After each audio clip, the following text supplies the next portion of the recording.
Você já viu aquela situação em que alguém olha para o outro, para o gasto que o outro faz com o dinheiro que esse outro ganhou com o próprio trabalho e fica assim indignado e fala que absurdo isso, tanta gente precisando e essa pessoa gastando com tal coisa.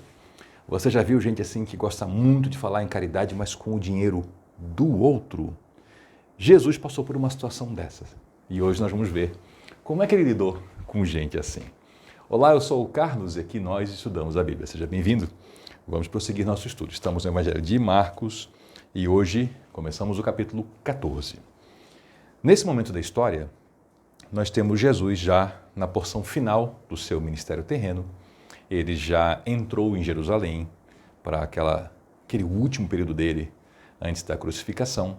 Ele já teve várias conversas, até vários embates com lideranças locais. Ensinou os discípulos, ensinou o povo, e no ponto que nós estamos agora, estava chegando o grande dia, o dia da Páscoa, que era o período exatamente onde aconteceria o sacrifício do Cordeiro Pascal lá dentro do templo. E também acontecia o sacrifício do Cordeiro de Deus em nosso benefício. Diz assim a palavra de Deus: faltavam 2 dias para a Páscoa e para a festa dos pães sem fermento.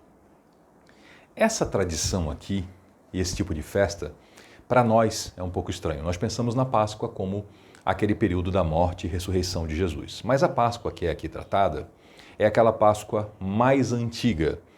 É o simbolismo e a festividade, o memorial ligado à saída do povo de Deus da terra do Egito, à saída da escravidão, que prenunciava a nossa saída da escravidão do pecado. Então eram 2 festas. A Páscoa era um dia, era uma celebração, um evento, e os pães sem fermento, então, era um período de 7 dias, onde se comia pão sem fermento, para exatamente lembrar a pressa da fuga do Egito, onde não havia tempo para se fermentar o pão. Tem todo um simbolismo, é muito interessante a gente ver isso lá, né, nos livros que tratam disso, lá no começo da Bíblia, mas aqui nós vamos focar nos eventos desta Páscoa. E já naquela época o povo tratava essas 2 festas como uma festa só, como um evento só. Então às vezes se falava da Páscoa e se estava falando dos 8 dias de festa. E às vezes se falava dos pães sem fermento e também estava falando dos 8 dias de festa. Então Marcos cita aqui os 2 eventos. E então os principais sacerdotes e os mestres da lei, eles ainda procuravam uma oportunidade para prender Jesus em segredo e matá-lo. Eles viam Jesus como uma ameaça, eles tentaram derrubá-lo diante do povo com perguntas, com charadas, e se deram mal em todas as vezes. E então eles estavam com esse plano de, basicamente, um sequestro seguido de homicídio. Veja que é especialmente perverso nós observarmos, o que nós observamos aqui, que era perverso, era que não era um grupo de assaltantes que estava planejando isso, não era o poder militar, não era o governo, eram os sacerdotes e os mestres da lei. Eram as pessoas mais ligadas à prática da fé e da religião. E isso é especialmente perigoso, porque muitas vezes as pessoas ligadas ao centro religioso se pervertem seriamente e acabam usando a religião como uma atividade criminosa. Isso não era aqui novidade, já tinha acontecido antes na história de Israel e, infelizmente, na história da humanidade não encerrou por aqui. Isso continua acontecendo e se repetindo muitas e muitas vezes, em muitas ocasiões, em muitos lugares.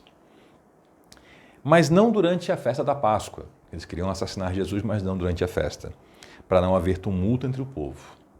E eles concordaram entre si em fazer isso. Por que tumulto entre o povo? Porque Jesus era amado pelo povo. O povo o percebia de uma maneira diferente daquela que os sacerdotes e mestres da lei viam. Algumas pessoas do povo achavam que Jesus era um profeta, um grande profeta. Alguns poucos achavam que ele era o Messias, alguns achavam que ele era uma visão distorcida de Messias que eles tinham. Mas o fato é que não seria fácil fazer isso diante do povo. Ainda assim, veremos que foi isso que aconteceu. Enquanto lá eles tramavam o assassinato de Jesus, Jesus estava em Betânia, que é uma pequena vila bem pertinho de Jerusalém. E ele estava na casa de Simão o leproso. Nós não sabemos muito sobre essa pessoa.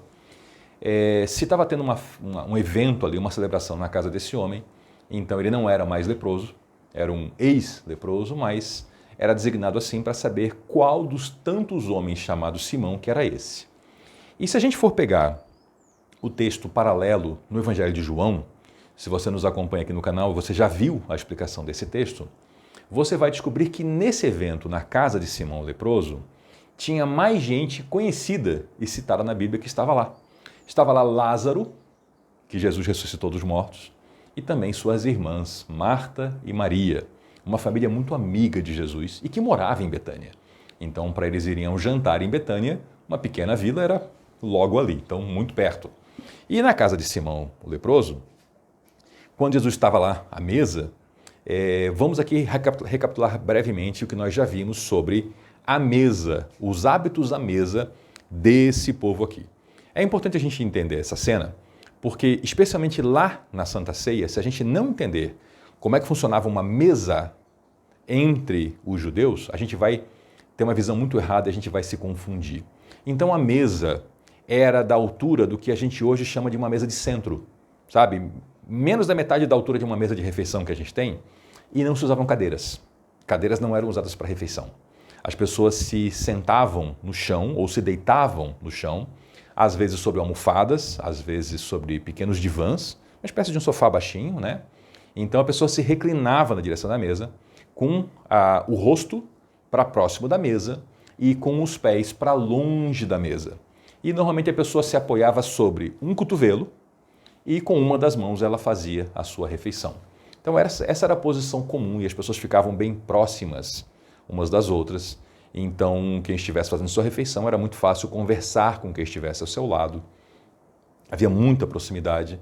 Nada parecido com a cena de refeição que a gente tem hoje em uma mesa alta com cadeiras. Era muito diferente. Então nesse momento uma mulher entrou com um frasco de alabastro contendo um perfume muito caro feito de essência de nardo. O alabastro é como se fosse uma pedra. É um material que se pode até esculpir e fazer ampolas. E ele é um material semi-transparente. Era usado realmente para conter líquidos preciosos. O nardo, ele era uma essência produzida a partir da raiz de uma planta que vinha da Índia. Então era um produto importado, era um produto caro, era uma coisa rara e muito apreciado. Era um perfume realmente diferente. E não era como a gente tem hoje, como um perfume comprado para perfumar uma pessoa. Hoje se tem esse costume, né? A pessoa usa um perfume em si mesma. Os perfumes nessa época não eram assim. Eles eram o que talvez hoje a gente chame de essência, que a gente acaba nem tendo acesso no comércio, é mais usado na indústria de perfumes. E essas essências, elas eram usadas, eram óleos, né? Elas eram usadas então em eventos muito especiais.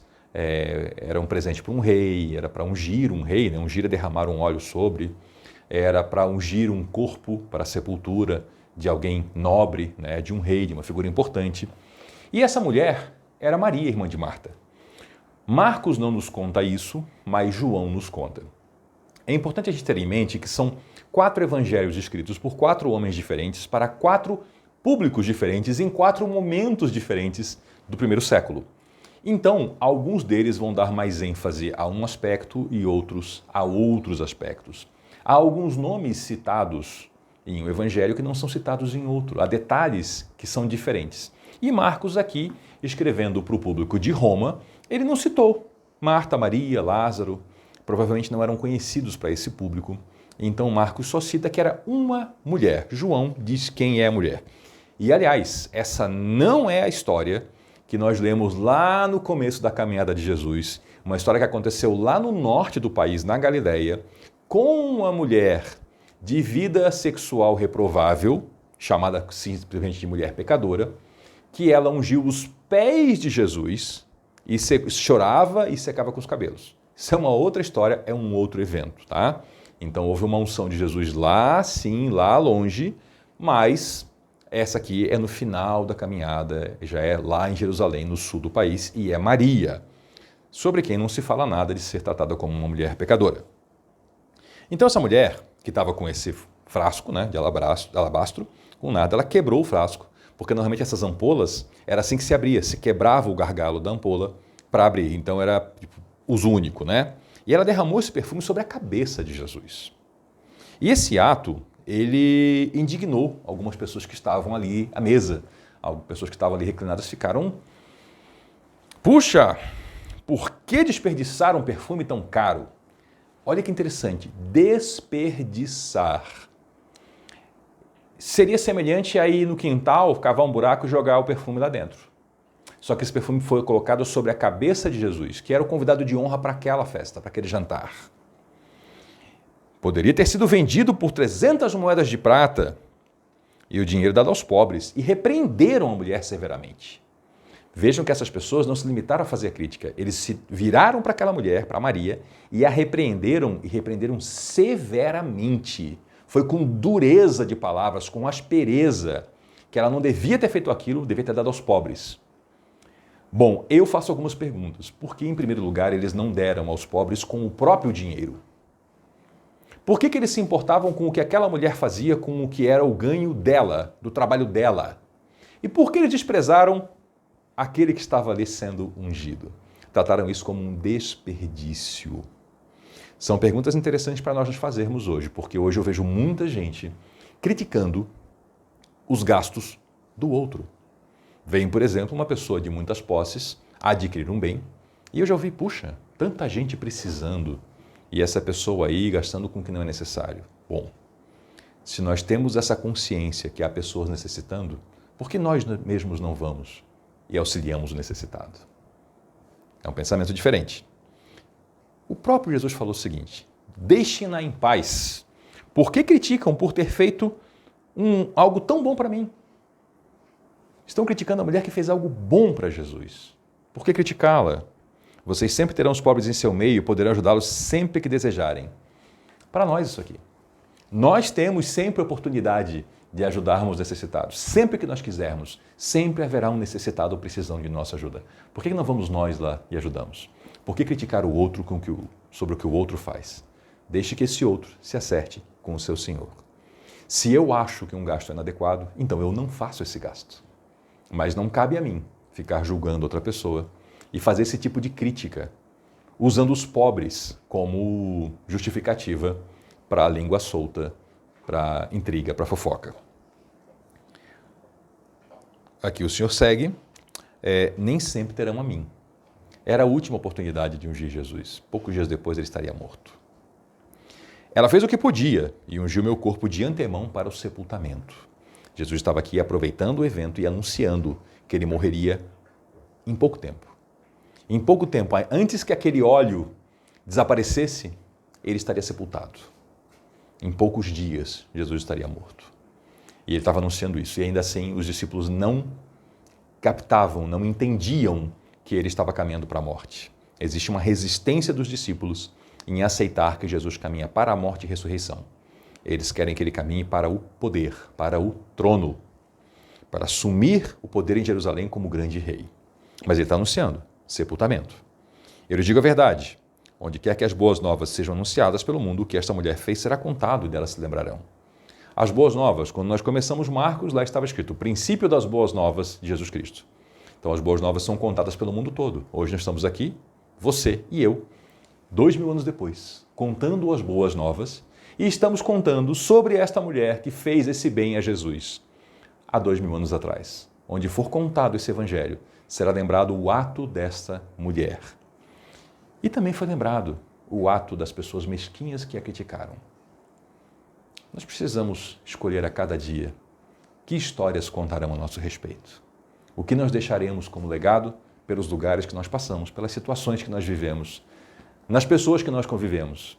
Seremos aquelas pessoas sobre quem poderão dizer depois que nós saímos, pessoas que fizeram algo de bom, pessoas que seguiram o ensino de Cristo, ou seremos pessoas que serão lembrados pela língua grande, pela crítica, pelo dedo apontado ao outro, por não fazer nada e criticar quem faz. Essa é uma escolha nossa, é uma escolha para cada dia. Muito obrigado por nos acompanhar até aqui. Eu sou o Carlos e aqui nós estudamos a Bíblia. Até a próxima.